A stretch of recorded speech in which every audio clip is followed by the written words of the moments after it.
Hey, Bill Sinyard here. What difference could reading good books possibly have in your life and the life of your family, your children, particularly teens and tweens? Well, you'd be surprised. The answer is a lot. Welcome to God's Love for the Unlovable and Gospel Rant series, a new format, Vagabond Diaries. We want this to be fun, informative, life-changing, relevant. We want it to stimulate lots of dialogue within the body of Christ. We want to help parents, single parents, and other parents and caregivers and children's workers. We want to help all of those folks. Listen, it's a rant, so we're going to be doing some things interesting, and we might be taking some a different lens to see biblical scripture correctly, differently. So I hope this is a special treat for you. I'm in the process of preparing a new workshop for Christian parents called Parent Tips from Middle Earth. Yeah, so I'm unpacking the young readers' books of C.S. Lewis and J.R.R. Tolkien. I mean, not word for word, but their philosophy of writing back in the World War II era, and in particular, try to find things that could help parents today with our teens and tweens today and younger. You may be surprised just how insightful they were. I've spoken and written about it often in a number of venues, but now I'm shaping this online course. It'll be 6 or 7 lessons. So I want feedback from you. Bill at gospel-app.com. We'll get into the neuroscience of reading and reading good books. We'll get into attachment theory, but for the most part, it's just unadulterated gospel through the lenses of these two great authors. See, I am convinced if they were here today in your living room, particularly you who are parents today, and by the way, if you're not parents, get this to parents quickly, Christian parents. If they were here today, they would be pleading with you to get your kids to read more good books. But what are good books? Well, I'm going to tell you. So for the next 3 gospel rants, we will look at the first 3 of the 7 lessons that I've written, parent tips from Middle Earth. This rant number 3 in the series is titled Tolkien's Good Fantasy. Do you want to know what makes a good book? Here's the number 1 way you can know. Enjoy. Welcome to God's Love for the Unlovable and Gospel Rant.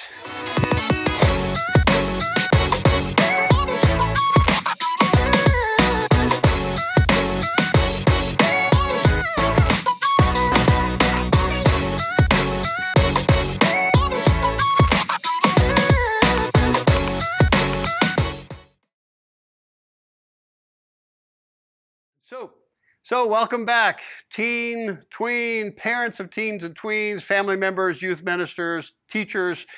We're going to look at the first of 7 aspects of good story. And Tolkien would say that the first aspect is fantasy. Quote, fantasy is escapist, and that is its glory. If a soldier is imprisoned by the enemy, don't we consider it his duty to escape? If we value the freedom of the mind and soul, if we are partisans of liberty, then it's our plain duty to escape and to take as many people with us as we can. Close quote. Did you know that the fantasy book industry is now about $600 billion a year in the US alone? It grew 45% in 2021 and just continues to blossom. I think our teens and young adults just need to get away from all of this mess. Yeah? I mean, one author writes, quote, when your life sucks, it makes sense to escape into a book, close quote. And believe me, every teen feels that at one time or another. And what do? Where do they go? Well, they can binge watch shows. They can open up their smartphones and get on social media 9 hours a day. They can hang out with similarly minded, frustrated, insecure peers, or get into addictive behaviors of some sort. Or good books. When Tolkien uses the word fantasy, he is distinguishing it from dream or imagination, though there's overlaps. For Tolkien, fantasy is a deliberate 3D sub-creation, an entire world that exists apart from our reality, meaning it's fantastic. It's filled with strangeness and wonder. It's arresting. It's filled with persons and things that just don't exist in our reality. And yet, the world has this inner consistency. It feels real to the readers. This, quote, making or glimpsing of other worlds is what he calls it. It's fantastical. The fantastical storyteller has to create a lesser creation to the world that God originally spoke into being. But it feels nonetheless real and vibrant to the reader. It's not just a matter of the reader suspending disbelief and looking at a snapshot of another place. The reader is actually swept in to the sub-creation in their mind. So think virtual reality, VR, close kind of an example of what fantasy does with words. And the participant enters that created fantasy. They look around, they witness the interactions, they hear the voices, they feel the breeze. Tolkien writes, quote, "The realm of fairy stories is wide and deep and high and filled with many things. All manners of beasts and birds are found there, shoreless seas and stars uncounted, beauty that is an enchantment and an ever-present peril, both joy and sorrow as sharp as swords," close quote. Here's another quote from Tolkien. "The primal desire at the heart of fairy is the realization, independent of the conceiving mind, of imagined wonder." So, imagine a fantastical world of people called hobbits who live in the Shire, a place previously unknown to the reader. I can almost hear the soundtrack, right? They're also known as halflings, but everyone knows that.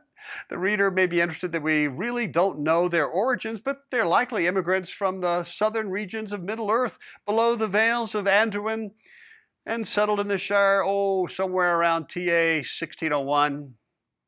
They speak Hobbit speak, of course, are only 2 to 4 feet tall. They have large, hairy feet, and bestowed names such as Bilbo, Merry, Pippin, and Frodo.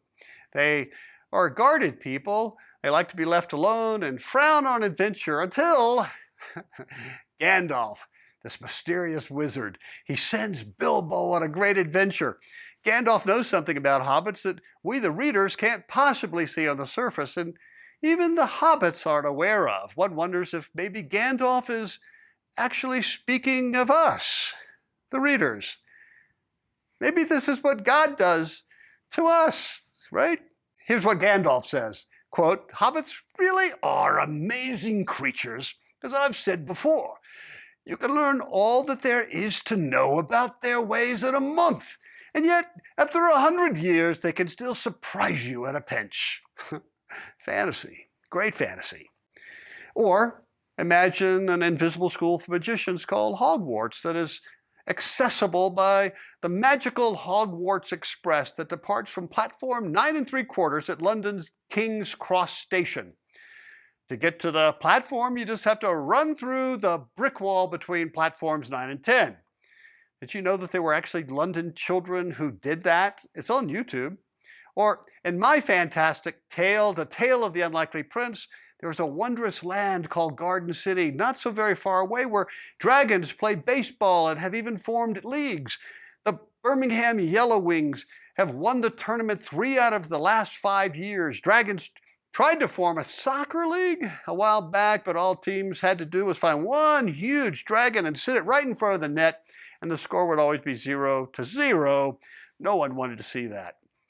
There's also an entire village made up of insensitive, critical others.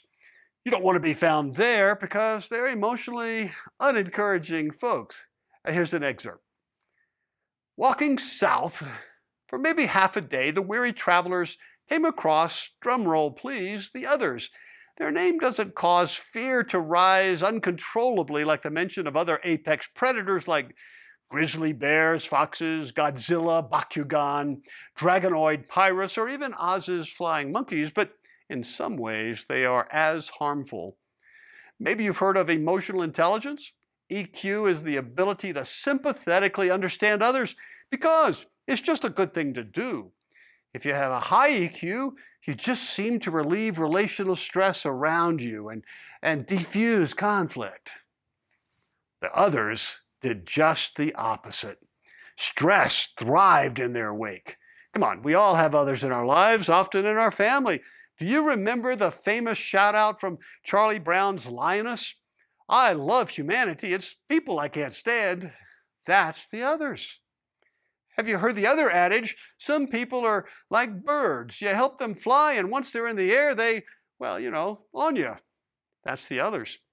You were probably told as a child, sometimes you need to learn to be quiet, even when you have a lot to say. No one shared such basic wisdom with the others. You get the idea? It's hard to find a good listener. Well, in the village of the others, it's impossible. The others were self-focused, unsympathetic people who picked fights just because.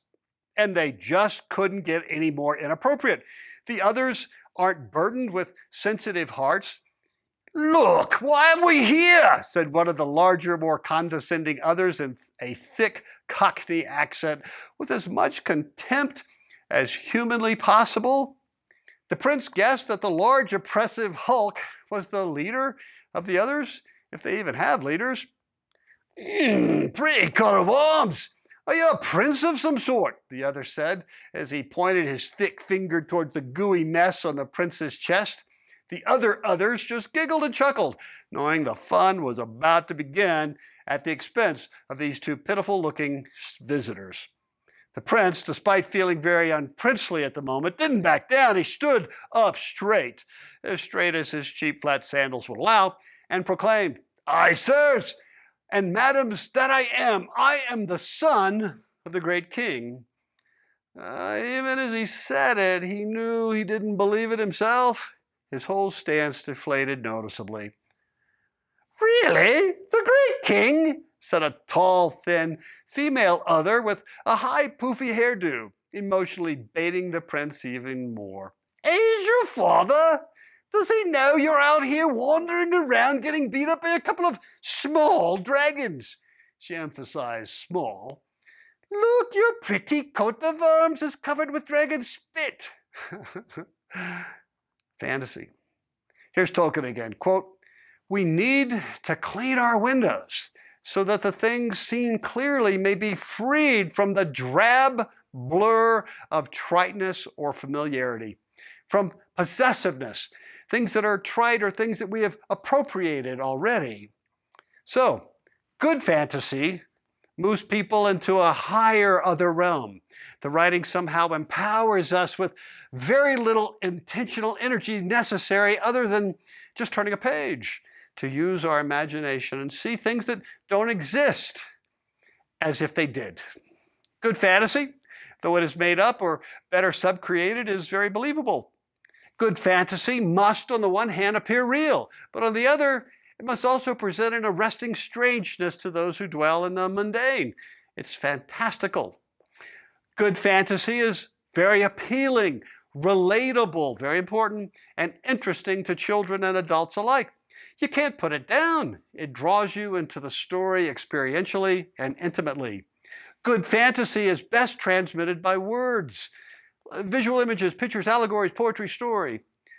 Ironically, the literary genre of fairy stories is very difficult to capture in words. These tales are more than the mere presence of magical elves and fauns and orcs and others. At the heart of fairy tales is the world of the fairy tale itself. It is a perilous realm, says Tolkien, filled with both magical and non-magical beings, good and bad. Fairy tales must also afford to the readers the possibility of fulfilling two essential human desires. First, our innate fascination with exploring worlds unknown to us, right? And second, our longing to shape new and surprising relational connections with other creatures, beings different from us. So, true fairy tales are both similar and very different from dreams, parables, fables, folklore. For Tolkien, fairy stories are actually the highest and most godlike art given to humans. Here's a quote, that the images of things not in the primary world, if indeed that is possible, is a virtue, not a vice. Fantasy in this sense is, I think, not a lower but a higher form of art. Indeed, the most nearly pure form. And so when achieved, listen parents, the most potent. For the fairy tale to work, its important neurological magic, the reader must be swept up into the subcreation itself, and for a time no longer exist here in the normal world. There they walk, they fight, they breathe as a resident of the new fairy world. I'm going to say more about the other critical aspects of fairy tales, the other 6, in other talks, but for such an escape to happen, the brain must willingly leave this world with its anxieties and pandemics and environmental anxieties and feelings of inadequacy and insecurities and politics and injustices, worries about whether I'm attractive or not, or successful or not, or good enough, and so many other adolescent struggles, and enter a new world with sure challenges as well, but alongside a heroic, relatable protagonist who the reader is positive is going to succeed in the end. The hobbit Bilbo, not known for his courage or desire for adventure, will accept Gandalf's unlikely challenge and will return to the Shire a respectful hero, have even songs sung about his quest. Frodo will also achieve the impossible. Harry Potter will overcome his emotional insecurities and family of origin wounds and will end up leading Hogwarts to dynamic victory against he who shall not be mentioned. In my tale of the unlikely prince, Yelland is going to be given a quest designed to expose his inner dragon and ultimately lead him to find what his soul was looking for. But he had been looking for it in all the wrong places. Tolkien believed that all of us, especially our tweens and teens, are created to enjoy and experience fantasy. And in fact, he says, I totally buy, great tales are a gift from God.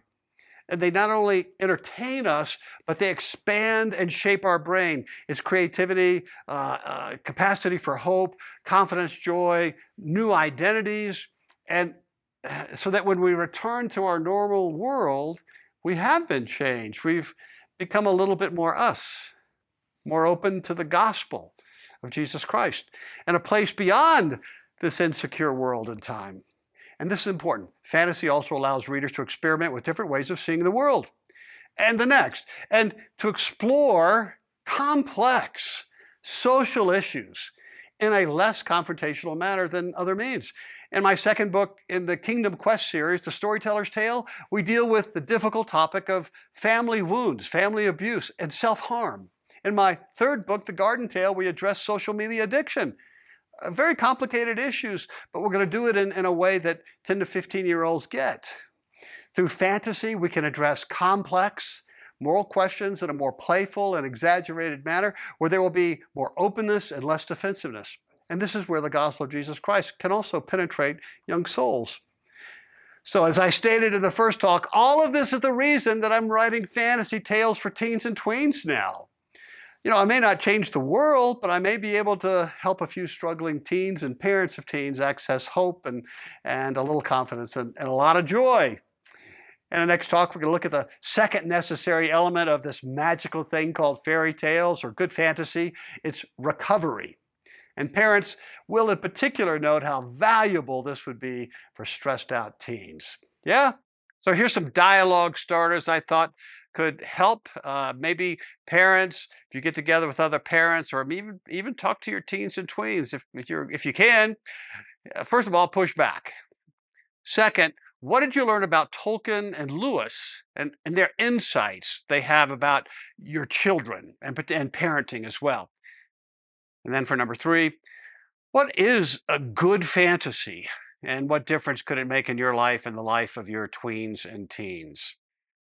Hey, listen, if you like this gospel rant, please like and subscribe and forward it.